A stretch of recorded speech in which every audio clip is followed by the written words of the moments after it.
Thank you, Dr. Fu, for having us. Very excited to be here. Yes, I teach an online course. I don't know if anybody's taken it in this room, but food and beverage management, a lot of fun. But honored to have three amazing gentlemen here from the industry joining me today. So we'll start off with Sam Couch. You want to introduce yourself? Sure. Sam Caiucci, CEO and founder of One Huddle. We're a tech company that turns employee training into games. Jay Walzak, Chief Legal Officer of First Watch Restaurants, a daytime dining concept with over 520 locations across the U.S. I'm Ryan Weaver. I'm CEO and one of the owners of Lee's Famous Recipe Chicken. We are a 130-unit regional quick service or fast food chain. We serve fried chicken, and it's some of the best. Awesome. So as I'm doing that, I realized I actually had introductory slides. That was kind of fun, right? It's kind of way out of order. Just quick stuff, we will leave some time at the end for questions for everybody, for these guys. And we're really going to talk about, their careers and how they've transitioned into the hospitality industry. This is me. I've been in the restaurant industry for a long time. I'm a franchise guy. That's really where I've spent a tremendous amount of my career in developing franchise restaurants, about 500 or so around the country in my career. And then different, I grew up in Virginia. I went to school here at Florida, got a degree in technical writing. I was going to be an attorney and ended up in the restaurant industry. And I think a lot of folks in this industry kind of maybe started out on one path and ended up in a different direction.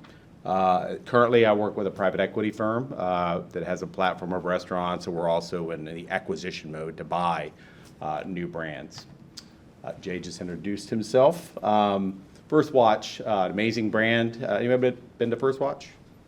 Pretty cool, right? And public company, that's awesome, on NASDAQ. More about the brand there. I really kind of bumbled this by skipping all these slides. Look at that. Ryan, that cool picture with the retro Gator logo, Gator grad, good guy. Lee's Famous Fried Chicken. Tell them a little cool story about Lee's.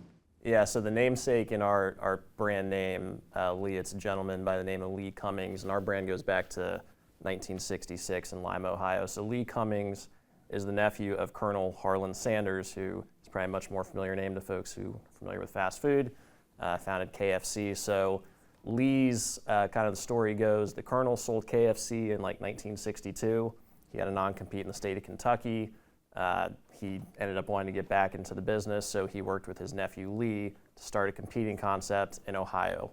And that's kind of a little bit of the history and how it all came to be. And about 130 units, very focused in kind of the Midwest, so Ohio, Kentucky, Michigan, Indiana, Missouri is the majority of the footprint. But we've got 2 locations about 30 minutes south in Ocala, which are corporate locations now. And then Sam talked about himself with one. He's a FAU grad, and we won't say he's an Alabama fan. I don't think he is. He was. We're converting him on this trip to become a Gator fan. He'll do the chomp at the end. You'll see. But One Huddle is an amazing brand, and maybe just a little more about One Huddle and what you guys do. Yeah, so a little different, insofar as tech company. So no background in technology. Saw a problem that as it related to employee training. So anybody here ever been through like employee training for a job? Like you got that manual that you didn't read?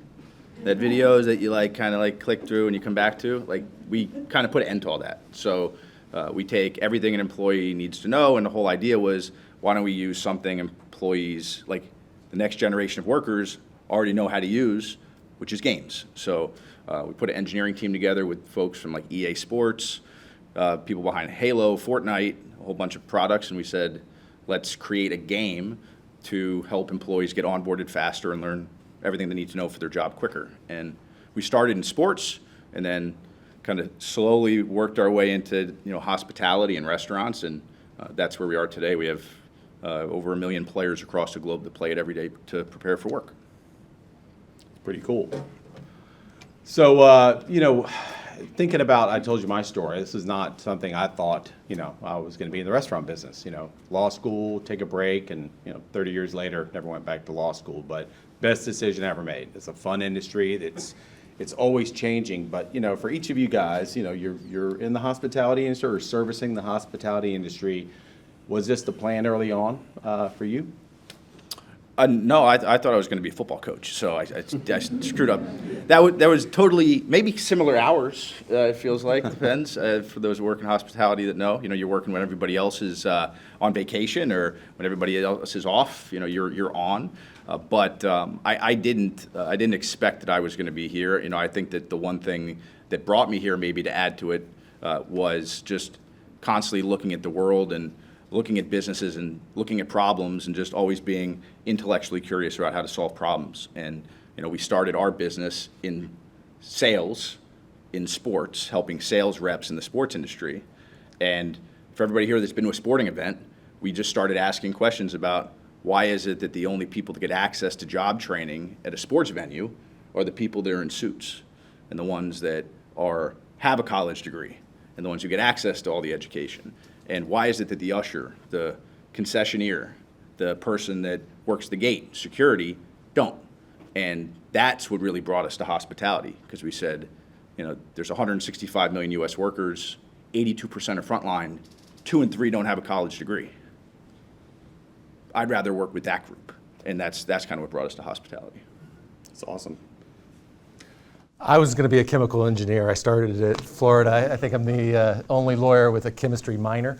And I switched majors probably midway through and spent 5 years undergrad.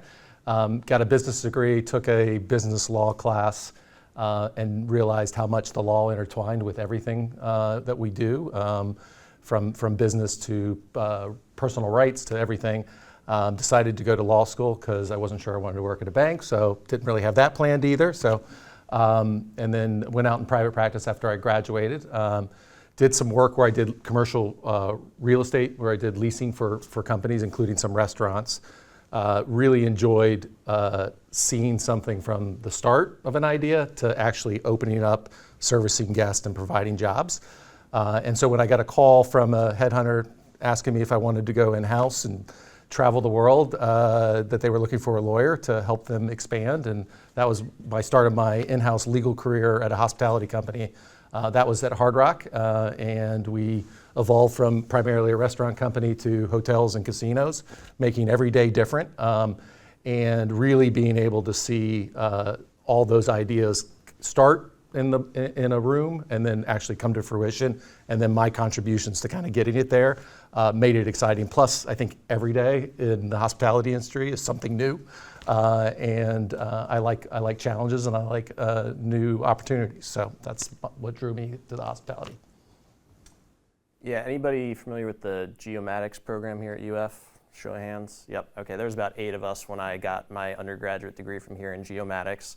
So what is geomatics? I'm getting a lot of blank stares. Basically land surveying and mapping, and then there's obviously a lot of applications of that. But that's what I was going to start my career as when I came to UF and was trying to pick a major. It was civil engineering or that. About halfway through my junior year, I was like, you know what, I think I want to do finance instead. I think I'm just going to hard pivot. I had gotten kind of interested in the investment banking world and some of that through some friends. Tried to get into the very, very good MSF program we have here at UF. Got politely told you should have done this like 3 years ago and been ready like halfway through your freshman year. So for me, I knew I was going to go to grad school right after undergrad. So I went up to Villanova for a year and got my master's in finance from that university. Villanova is just outside of Philadelphia, for those that don't know. And from there, started working in consulting for a company called FTI Consulting in New York City. I was in their restructuring group focused on telecom media tech clients. Restructuring is companies that are not doing so great, probably headed for some sort of bankruptcy process to restructure the organization.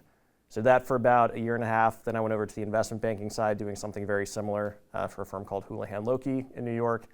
And from there, I went to a private equity firm called Apollo, who is still one of the largest asset managers and private equity firms in the country. So I was at Apollo for, I think, 6 years, and I always joke that it was probably more like 12 to 15 years in hours worked. That's just how that industry is. It is a lot of hours, and you're always working on live deals and trying to put money to work. So, that really helped me build up my business acumen, get a lot of experience working with the management teams of very large companies. So Apollo is of such a scale that the size companies we were buying, they were generally public companies that we would take private. And then the goal there is to try and improve the company, and sell it or take it public again within, call it 3 to 5 years. So got a lot of great experience doing that. Along the way, I learned a lot about, maybe how I didn't want to do some things when I ultimately became an operator. And I knew for me, the path was going to end up doing something more entrepreneurial. So COVID happened in 2020. I was living in, my 700 square foot apartment in Manhattan. I stayed there for 2.5 months, which was the weirdest 2.5 months ever. And I came back home to Florida to visit my mom, and I was like, you know what, it's time to get back home and do something different. So how did that pivot into, QSR fried chicken? I have one partner, Sam Kaplan, who was already out in this kind of entrepreneur type role looking for smaller businesses to buy. He got introduced to a gentleman that lived in Destin, Florida, that owned this fast food fried chicken company called Lee's Famous Recipe Chicken. And, we started kind of talking with Chuck about buying the business and what it would mean, and kind of came to terms of a deal, which I was obviously very familiar how to put a deal together from my past life up to that point. And then I raised my hand and said, hey, I want to learn the business. I want to be the CEO. I want to dive in and just, I want to get in the middle of this restaurant world and see what it's all about. And that was about 3 years ago. So that's how we got here. Killing it too. So yeah, it's funny, private equity. So as a restaurant operator, I've negotiated, several private equity investments into the company that I was with as the operator. And now to work for a private equity company on the other side of the table is kind of fun, because not all private equity is the same, and sometimes it gets a bad reputation. And a lot of times I think it's because they don't have operational people that get it. So, the restaurant mindset's different, right, when you get into this business. But hopefully what you took away from that is that nobody had it figured out when they were going to school as a freshman. Definitely not. Geomatics, chemical, nobody figured it out, right? So, including me. But it's, we gravitated to this industry. And, at one point we were thinking about what are all the different, degrees you could get at UF that could tie into the hospitality industry. Obviously legal, finance, understanding technology, AI. I mean, it's got a platform, powered by AI. All of it kind of fits, right? And so, understanding the importance of, a major, even a minor in a program like a hospitality program can be a game changer. So, Jay, we kind of answered this already, but, as an attorney, what keeps you in this? Because you could be in private practice, you could do a lot of different things, right? Why stay in the restaurant business? Yeah, I think I touched on it a little bit. Every day is different. I can go from working on an employment matter, I can work on a lease, I can work on an acquisition, I can take a company public, and every day is very interesting in this industry.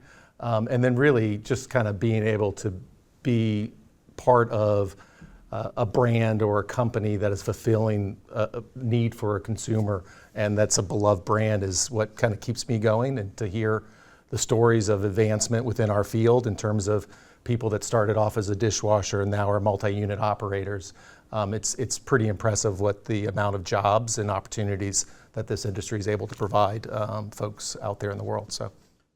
First Watch has an amazing culture, right? So that's part of it. I mean, it's been written about. I mean, the brand's won awards, not just for menu, but for, best place to work. How did you guys create that? Or how does that, how do you sustain something like that? Yeah, I mean, culture is an important part of a business, right? I mean, and particularly as you grow, kind of maintaining that culture is very important, because a lot of good companies have started off great and they've lost their way with their culture. But it's something that's kind of top of mind, part of our strategies, part of our investment, really. I mean, the culture and the value system we have is you first. And really what that stands for is we put our employees first, who they'll in turn feel comfortable putting our guests first.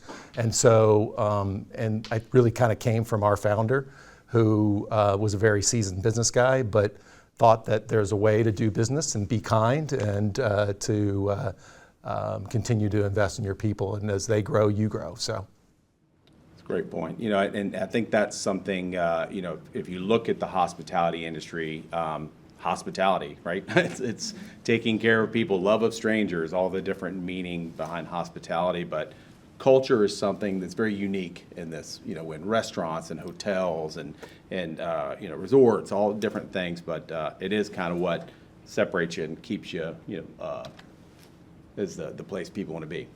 Kind of talked about private equity. You said, I just want to be CEO. Most people would say, well, I just want to be the CEO. Like, I think everybody who just wants to be the CEO, right? They go back to work, I just want to be the CEO. Okay, you can be the CEO. It's like super cool. I just want to be the CEO. So what was your learning curve to like become the CEO? Or did you just got No, this? the first 6 months I look back and kind of laugh on now. It's like, I feel like I had no idea what I was doing, to put it very frank. But it's one of those things, for me, my path to having direct ownership in a smaller business and wanting to become an operator and kind of learn it from the ground up, it was a bet on myself at the end of the day, right? So that was kind of the risk, I guess, that I was taking going into it. And I think for me, the thing that I just had to keep in mind is like, you don't know what you don't know, right? Like from my private equity career, you're looking at a business on a spreadsheet or a PowerPoint deck a lot of the time. And, it's very easy to, think how easy it is to make a decision. Oh, we're going to change a point of sale system, or we're going to go do this IT initiative, things like that. Once you're on the operating side of it, you have an appreciation for that. Things do not just happen that quickly, and you can't just snap your fingers and have some of these things, seamlessly, work the way that you want to. So a lot of trial by fire, learning each part of the business from, procurement, which it was a really interesting time to jump into the restaurant world in June of 2021. Things you would take for granted, we can get our logoed boxes into our restaurants. Well, actually we couldn't, because there was no paperboard for any of the suppliers that make boxes in the country. So just little things like that. You just learn it. You did what you could. We had to go source alternative product, generic stuff, just to keep the business running. So it's, that was just kind of what the bet was, and learning along the way. And it's been really fun to get to kind of start growing the team, and starting with what is really a very small business, even though we've got a decent number of units for our size, really getting to have a hand in molding, what's Lee's going to become, thinking about the culture, which is this very kind of amorphous concept, but you kind of know once you've got pieces of it that are starting to come together. So one day at a time. Yeah. It's an interesting franchise guy. I've been in franchise a long time. Do you guys still have franchises, or? No, we don't franchise anymore. Okay. You've got them all. We've been buying them back as part of our strategy. So as a franchisor, talk about that relationship, because it's something different. Everybody understand what franchising is?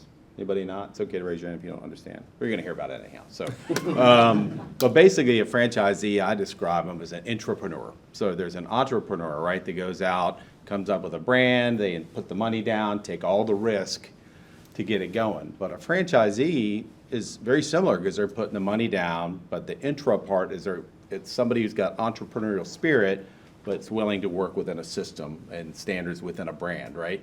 But that franchisee-franchisor relationship is very interesting, right? Because you take your money off the top, and they live off the bottom. Yep. I remember years ago a franchisee telling me, when you start signing the front of the check and not the back, you know what it's like to be a franchisee. And I'm like, noted, totally got it. How do you manage a relationship with franchisees? Yeah, so Lee's was at a really interesting point in kind of its journey when we bought the company 3 years ago. So again, the gentleman that had owned it before us, had kind of just run it as more of like a mom and pop business and not necessarily reinvested, and had more of a growth mindset. So what had happened over the years is that very important relationship and bridge between your franchisees and the brand or the franchisor, it had become a little bit frayed. And for obvious reasons, right? If you're somebody that's living in a business every day, running a restaurant or a group of restaurants, and hoping to create value for yourself, for your family, for the next generation, and you don't necessarily see any vision or path from the brand itself, you're going to start asking some questions and maybe have some, distrust or whatever it might be. So we had a lot of work to do to just kind of repair some of those relationships with the existing operator base.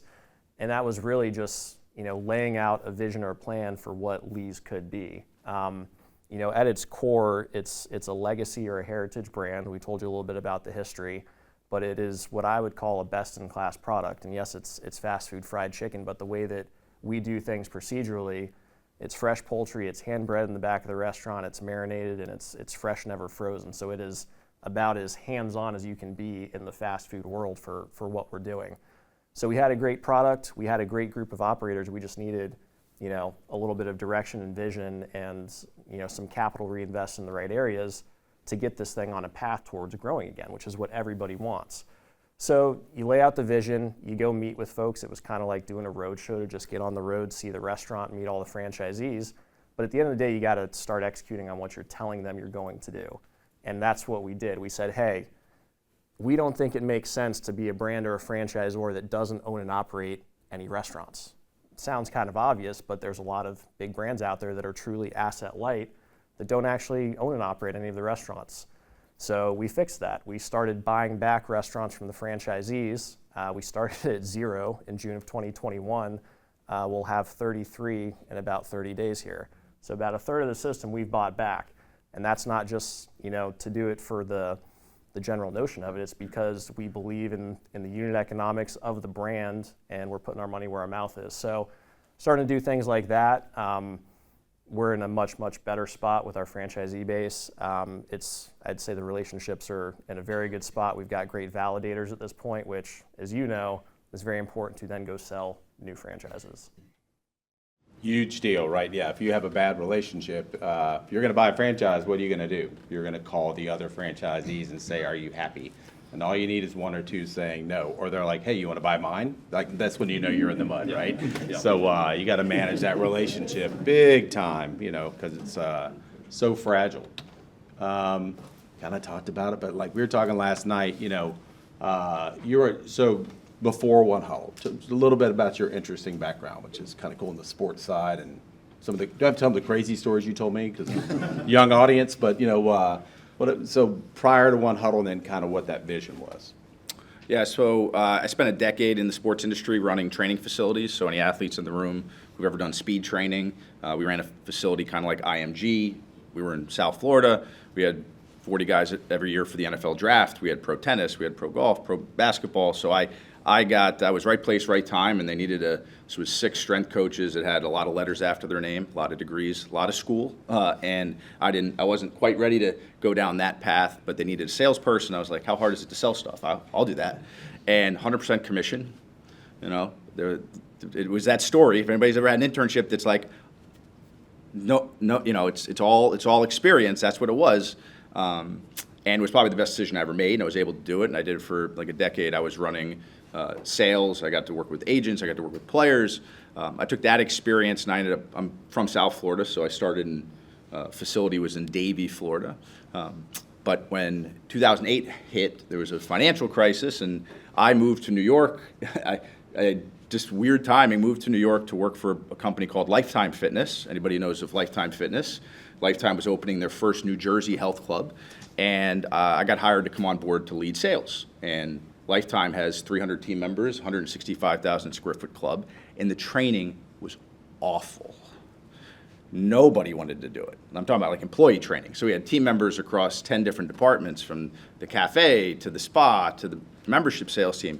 I know nobody here can empathize with this, but we'd have people doing other people's training on the computer system. Like this, all this stuff started to happen. I started to see, why is training so, why has it got to be like this? And so that started kind of, the entrepreneurial fire just started to kind of spark up. I started to little by little.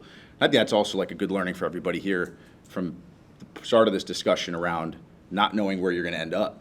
I just start stacking things. Like, you just start stacking experiences. You start conversations and people and whatnot. And all those experiences stacked up for me to say, I want to create this product. And again, I knew nothing about it, but I figured it out. And it was kind of like step by step, the right conversations. I found a CTO who had a lot of experience in games. I took my own lived experience, being that I worked in these environments, and I kind of know what employees, can resonate with what employees think about training. People want to be trained. They don't want to go through training. No different than athletes, by the way. So I took all the experiences trying to make an athlete a 1/10 of a second faster for the 40 so that they can move from the 3rd round to the 1st round. And I said, how do we take that and do it for workforce training? Because when these guys open a new restaurant, how fast they can get people up to speed is a big deal. And when you get a new hire, how quickly you can get them on board and up to speed is a big deal. So I just took those sports experiences, and kind of One Huddle is obviously like a sports themed name. We took that experience and built it into a product, and that still sits at the core of everything we do. We focus on everything's about speed, fastest way. And I think that runs through the whole culture of a startup. Anybody ever, I sell to the operator. So we're sort of on the, we have a relationship where all day long, all we're doing is emailing guys up here saying, hey, what do you do for training? What do you do for training, by the way? Got a little QR code, scan that later. Yeah, you guys are gonna. So, we're doing that, but I think that's an important, again, kind of coming into the hospitality sector with a startup, we had to learn the game really quick. I have never worked in a restaurant. So the most fun I have today is being able to get on the ground floor with our clients and work the line or, take a shift. And as a technologist and a product person, because I lead product for One Huddle and I just learned it. That was probably the biggest takeaway from looking for opportunities. You can't, our office is in Newark, New Jersey on the 9th floor. And we have a day every week that it's get on the first floor, get out, go to the restaurant, go to the hotel we work with, go to the Madison Square Garden. And it's just those, that pursuit that has created, I think, a lot of the learnings that we've been able to take action on and, have a lot of luck along the way. Opportunistic, right? Looking for a need and kind of how do you get in? The restaurant industry is known for having the highest turnover of any industry, right? If you're at 100% turnover, that's a good number, which sounds terrible, right? Because it tends to be the job a lot of people get early until they think they're going to get a real job. And then knuckleheads like us kind of stay in the industry for a little while because it's fun, right? And you can make good money and you can tell them you want to be the CEO one day and just become one. It's super cool. Wish I'd done that a long time ago. But it's just something because it's always changing. Talk about the culture. Him and his team do some really neat stuff. And I think culture is very important. And it's very prevalent in the hospitality industry because it is a family. If you worked in a restaurant, that's your restaurant family, right? Anybody work in a restaurant in here before? That's your family, right? You spend time with them, you go out with them, do crazy stuff with your family from the restaurant. But because of that, you build this culture, right, of people together. Talk about what you guys do with to highlight the homeless issue in your town. Oh, yeah. I mean, one of the things we started to notice, just like every day, you just got to keep learning and listening and watching. And, we started to see that there's a lot of people that play One Huddle every day for work who live on the edge. 1 in 2 workers in the U.S. today are a $400 parking ticket away from poverty. They have, according to the Brookings Institute, what's called a bad job that pays them a wage where they can't can't afford childcare. They can't afford the parking ticket. They can't take care of themselves by being able to make it to the right doctor's appointment. And we saw this because we started to see on our product that 72% of gameplay in 2019, and it went up during COVID, was played outside of working hours. Now, some restaurant brands would look at us, some hospitality brands would look at us and say, that's a bad thing. We want to block that. Can you stop that from happening? And some of them we've troubleshooted it a little bit. Some of them we didn't listen to. We said no, because if the workers want to get better off the clock, we're going to afford them the opportunity to do that. Certain types of training, you can do that, and you reduce your risk and exposure and so on. So anyway, as we did that, we started to talk to players, and we talked to players, and we found out that, a lot of players have experienced homelessness, and we got introduced to a program in New Jersey called the Covenant House, which helps homeless youth get back on their feet, gives them safe shelter, gives them wraparound services, and gets them a job. So we donated our platform to the Covenant House. We said, this is pretty cool. Now I have a 7-year-old daughter, and I can't imagine what it's like to sleep on the street as a child. But we're going to do everything we can to help them as part of that process. And the executive director said to me one day, well, we do this thing called the Sleep Out, where you get to actually experience it. I said, I'm in. Let's do it. And I did it, and then, fast forward a few years later, our entire team does it every year at One Huddle. But that thing from Covenant House went to the New Jersey Reentry Program, which helps men and women returning from prison, which, again, sizable population in the hospitality industry of men and women that return to prison, have all types of challenges, don't own the learning. You all will own your learning. You will get a diploma, and you will put it on LinkedIn. Most workers don't. So they struggle to show an employer what skills they have.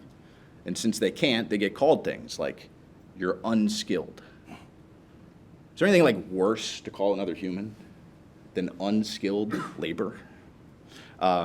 So we work with the reentry program in New Jersey. If you come out of prison, one of the first things you get is one huddle to prepare you to learn how to get your driver's license, how to open a bank account. And then we step up the game from there, all the way to how to take on different pathways. Today, a third of our logos are free platforms. So from homeless youth to workforce boards, helping people that are out of work, to reentry programs, to nonprofits. And when I talk to our board or other investors, I won't say our board, but other investors, some investors will look at us and say, why do you do that? Charge them nothing? I think it speaks to our culture, because we power people, and that's every worker. It's not one group because of what education they have, what experience they have. And, I think I can say this, right? Damn, but it totally affected our product and the product we built. Because the decisions we make every day in our product meetings are that kid on the street tonight that may have to play one huddle. Can they, low bandwidth, are they going to be able to access a game? What are they going to be able to do with it when they're playing, when they're commuting to work and they're not driving in their car? So all those experiences are stacked up to where we're like, oh wow, the reason we do things, the product we built was totally informed by all of those experiences. So, your brand is 100% a hospitality brand to me, because I think it's what the hospitality industry does. It finds a way to do things, whether it's, donating food or time or platforms. That's what's interesting about it. And so, I've talked to students, what a lot of them are looking for is, companies that, are going to make a real difference, right? Are you focused on global warming and all these different things, but what are you doing to really make a difference in people's lives? And a lot of it happens in this segment. And then, like I said, from the culture of just, putting people first, where they really feel like they have a path to grow, people that can be a line worker to become a franchisee and own their own business. You're creating these paths. Really happens in this industry. It's such an amazing thing. Knowing what you know today, what recommendations would you have for college students today that you can remember? I would just reiterate what I said a second ago, which is say yes more to things. That experience that may just be a one day, you donated your time, you volunteered, maybe you did an internship for free on top of everything else you're doing. But stacking those experiences, to me, if I could go back in time, I would do more of those things. And working in the sports industry, one of the first things I ever did I didn't think of it at the time, but there's conferences like what you're doing today and taking action. You said yes today to come to this. That's a big deal. There are conferences and events when I worked in sports. If you want to work in the NFL, anybody here, if you wanted to work in the NFL, you go to the Super Bowl. You go to it. It's a career move.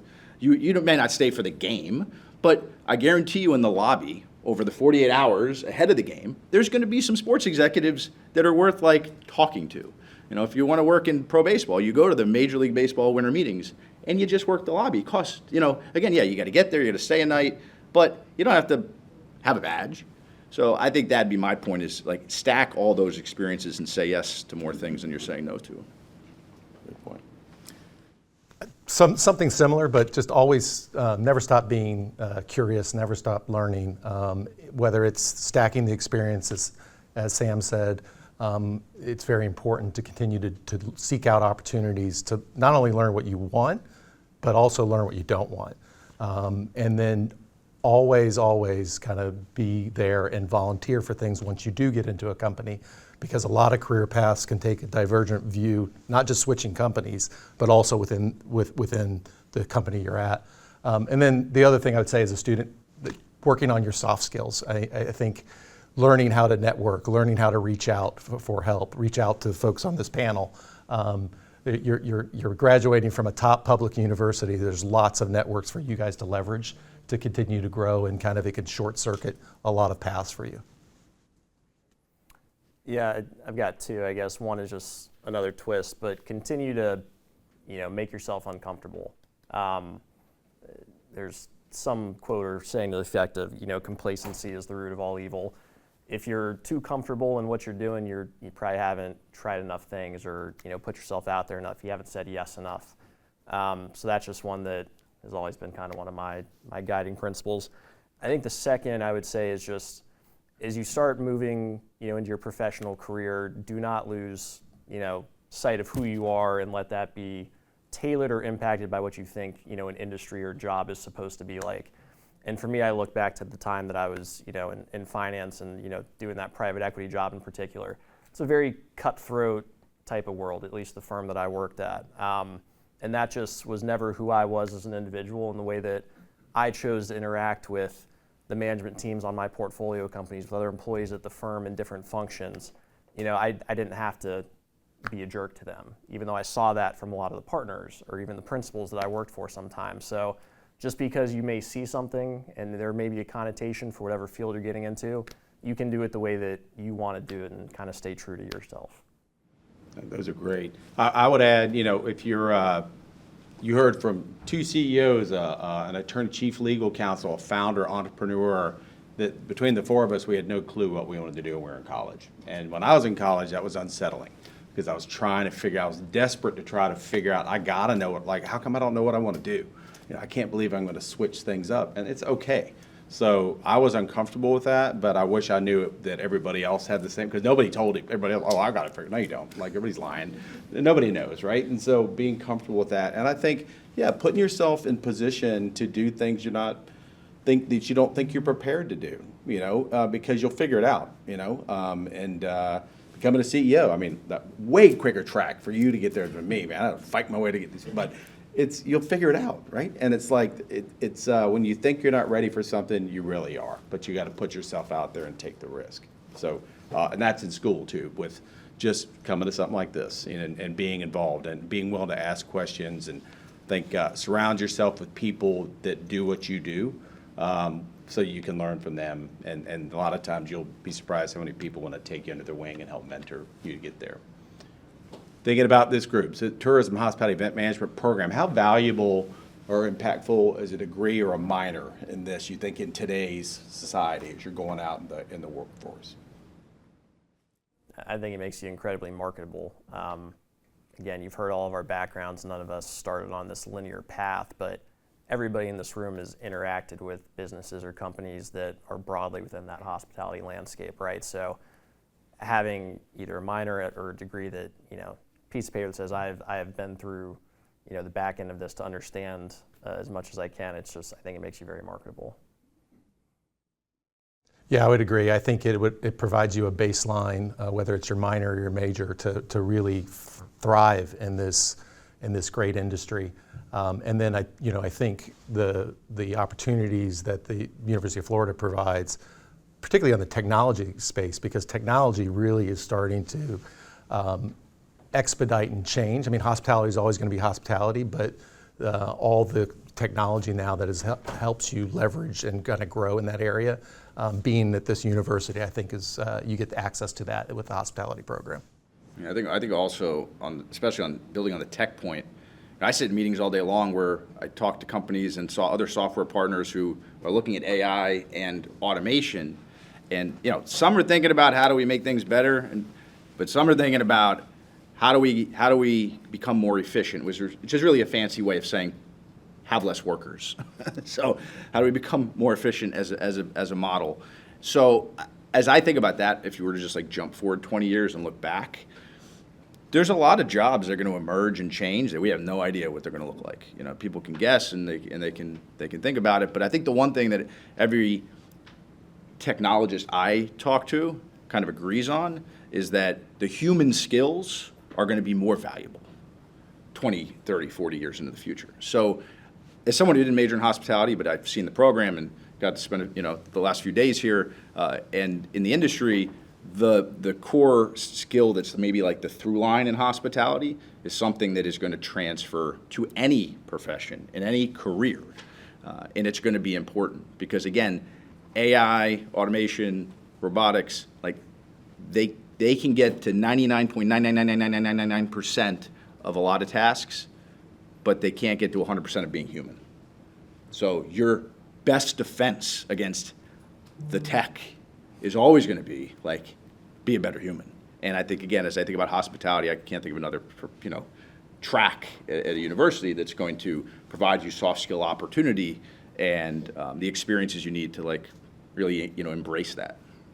Yeah, I mean, hospitality is the second largest employer in the country behind the government. So you work for the government, you're going to end up here or somewhere else. But there's a trend, for CEOs of hospitals now. Hospitals are recruiting people from the hospitality industry because they don't get bedside manner. They're too focused on, and they didn't have that in the curriculum about how to be nice or how to really relate and communicate with people. They focused on the pure technical skills, which is a good thing. Got to know how to be a doctor, but you got to know how to be a good person and be relatable. So whatever you end up doing, you're going to plug and play, and these soft skills are things that, just how to, work with the public, right? How to communicate in a friendly fashion, be accessible, and have good culture. Culture is so important in any business, and you really do learn it, so much in this industry. We kind of tough, so I knew what I knew then. Oof, I don't know. I'd probably still be here. I don't know, having a good time. But we're getting to the end, and I wanted to see if anybody had any questions for the panel. If you do, this is a good time to ask some questions. Anybody? I have a question for Ryan. So when you target franchisees to purchase, as a corporate guy, Yep. Do you target the weakest or the strongest? In terms of buying back units that we want to have corporate units, it's a good question. We've done both. We started with some of the higher performing units, so call it top quartile, which just definitionally meant they were some of the better operated restaurants, and again, almost definitionally had some of the better culture within the four walls. And that was one animal, if you will, right? A little bit of an easier integration process. The focus there becomes more about not losing any of that good culture that the franchisee may have built with their team over the years, and just continuing those same things, but also then showing that team, hey, we're going to add some technology into the four walls, and this is going to help you grow sales. That helps the bonus. It helps, rising tide lifts all boats. So that's one flavor. We've also done a couple what I'd call fixer-uppers. We bought one unit in a town called Cynthiana, Kentucky at the end of January that is a franchisee that we, probably weren't the most proud of in terms of how they were operating. So that was a situation where, we could have turned a blind eye and told him, hey, go find somebody to sell to, or just waited for his franchise agreement to expire. But again, in the spirit of we're leading by example, we said, no, we're gonna buy the unit from you, and we're gonna put the capital that needs to go into this restaurant and do the long overdue remodel, and we're gonna invest in the team, and we're gonna show the whole system what this unit could be. So both is the long-winded answer to your question. I was going to say the same thing, just like, because you've got to demonstrate. You're asking franchisees to do these things, and if you can get a turnaround situation, flex in like that, and show if you just do these things, you could drive those sales. It's such a statement, to the system. I'd see if Jay could answer the question from his company's perspective. Or did you just target all of them? No, I mean, we have select purchase options that are negotiated for some of our franchise agreements. And I don't know if we have a strategy or whether, I think we viewed most of them as pretty solid performers, because as First Watch continued to grow their AUVs, we saw the franchisees group. We've got a pretty small select group that are good franchisees. I mean, we probably don't have as many as Ryan here. So we, they're all pretty good operators. Anybody else have any questions? You will repeat my question. Sure. Microphone. So if you could use AI and robotic applications to do one thing for your company, what would it be? So her question was, if you could use AI or robotics in your company, what would it be?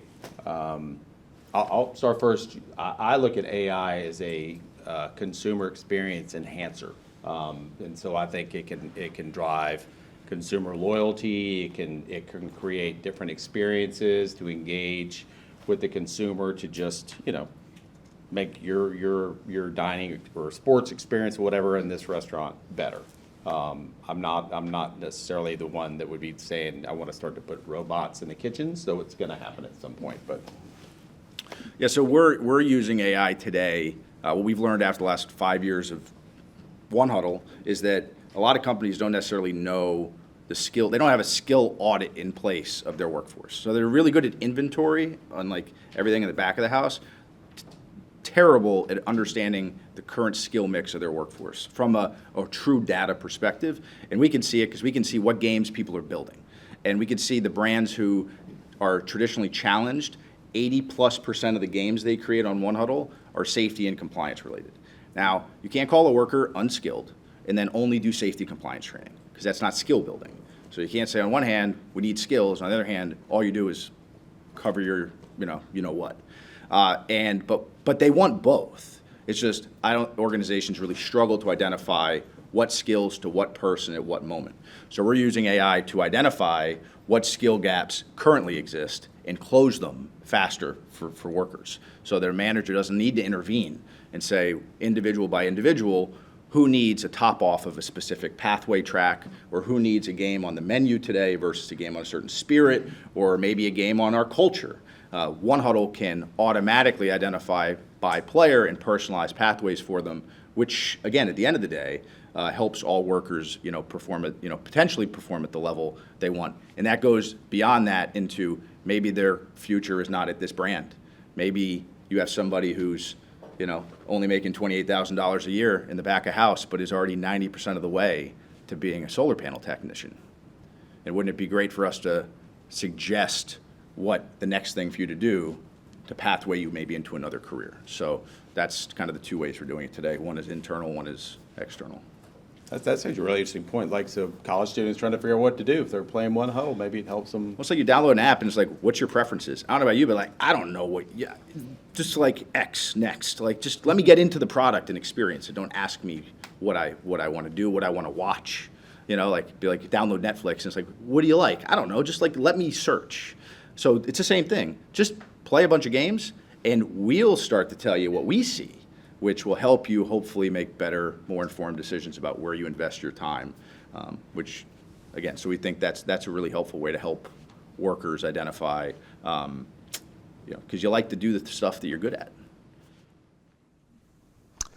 Well, I think we're a full-service restaurant, so I think a lot of what you said about, we're not looking to be cutting edge with some of the technology and robots. We think, kind of with the experience that we're offering, we're really looking for technology, to leverage technology to make the customer journey a bit easier in terms of, whether it's pay at the table, that kind of thing, and then really looking at some of the technology to make some of the back office stuff more efficient so that you're able to assign tasks without necessarily getting a full FTE that's doing, spreadsheets and calculations in terms of that. But overall, I think, it continues to evolve, and we're continuing to evaluate it. But it's going to make things easier to execute, but it's never going to take the position of kind of some of the experiences that a lot of our companies have to deliver. So. I can give you a real world example in Lee's that we've been rolling out to our corporate stores. So order taking at the drive-thru. And some of you may have seen this at other concepts, and if you go to Cal in a couple months, you'll see it at the two Lee's there. But for us, that was something that was a low value task, generally speaking. There's room for error, and that creates a poor customer experience. And in our industry, there's probably one company that everybody in this room would say they're the gold standard, and then there's everybody else. So that company being, Chick-fil-A, what most people would say, even if there's accuracy issues at the drive-thru, they're so good at how they train the employees and the customer service reps, you still have a great experience even if they have to go correct your order, right? Not so much the case for us and everybody else, and that's an issue for our industry that we have to get better at, right? We have to move our standard closer to what Chick-fil-A does versus anything else. But we're bringing this into the drive-thru because it takes a lot of the error out of it, and it's not removing, the experiential part of the drive-thru, because when you pull around, it is still important for, the customer service rep to bring the hospitality and bring that warmth to the customer, even if it's just to take a credit card, take the cash. So you still get that moment, even if you're not getting it at, the drive-thru from a human voice. Great question. Anybody else have any questions? we're like super knowledgeable. We shared everything. So this last slide, we're talking about connections. So these are QR codes. If you want to connect with anybody, scan it. It'll take you to their information. And listen, it's don't be shy to ask questions. If you want to be in a certain career or a certain path, find somebody who's doing it. Connect with them on LinkedIn or some platform and just say, hey, I want to learn. You will be surprised how many people will respond in a positive fashion, especially if you say you're in college at a great university like this. You're going to get a message back. So appreciate everybody's time. Thanks for coming.